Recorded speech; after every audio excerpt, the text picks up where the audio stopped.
In this video, we will talk about how to find the area of similar figures. So I have 3 examples for us to work through here. Let's check out this first example. Let's say we're told that these 2 triangles are similar, which means that their corresponding angles are congruent and their corresponding sides are proportional. So let's say we're told that this side of this smaller triangle is 4 centimeters and this corresponding side of the larger triangle is 8 centimeters. And we're also told that the area of the smaller triangle is 12 centimeters squared. Given this information, how can we find the area of the larger triangle? Well, the first step is we need to find the ratio of the sides. So what's the ratio of this larger triangle to the ratio of this smaller triangle? So to calculate that, we just need to take 8 divided by 4. So we'll say the ratio of the sides, let's write that here, that's equal to 8 over 4. So 8 divided by 4, that's 2. Or in other words, the side lengths of the larger triangle are 2 times larger than the corresponding side lengths in the smaller triangle. Now, once we know that, the ratio of the areas between these 2 figures is simply going to be this number squared. Because remember, area is squared, it's 2-dimensional. So let's write the ratio of the areas is simply equal to this number, so 2 squared. So 2 squared is 4. So what that means is that the area of the larger triangle will be 4 times the area of the smaller triangle. So as our final answer, we can write the area of the large triangle is simply going to be 12 times 4. So 12 times 4 is 48. And the units we're using are centimeters, so we'll say centimeters squared. So the area of the larger triangle is 48 centimeters squared. All right, let's try another example. Let's say we have these 2 pentagons and we're told that they are similar figures. Let's say we're told that this side length of the large pentagon is 24 centimeters and the corresponding side length of the smaller pentagon is 8 centimeters. We're also told that the area of the larger pentagon is 135 centimeters squared.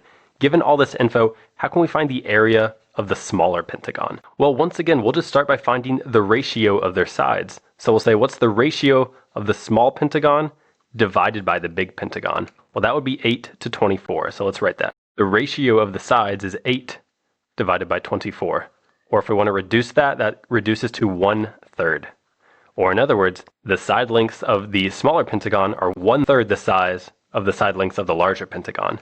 Now, once we figure that ratio out, we just have to take that ratio and square it to find the ratio of the areas. So let's write that. The ratio of the areas is 1/3 squared. Now, when we square a fraction like this, we can square the numerator and denominator individually. So we get 1 squared, that's just 1, and 3 squared, that's 9. So we get 1/9. So the area of the smaller pentagon is going to be 1/9 the size of the larger pentagon. So let's go ahead and write that. The area of the small pentagon is equal to 135 times 1/9. So when we multiply those together, we get 135 divided by 9, which is equal to 15.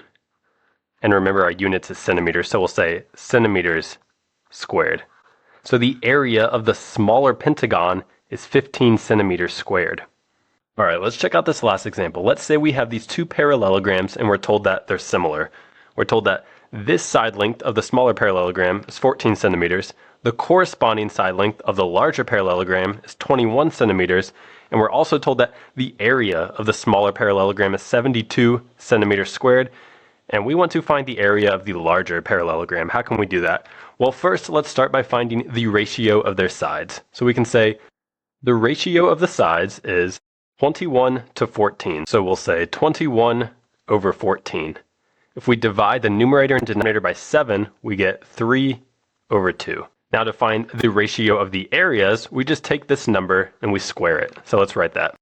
So the ratio of the areas is 3/2 squared. So if we square the numerator, we get 3 squared is 9.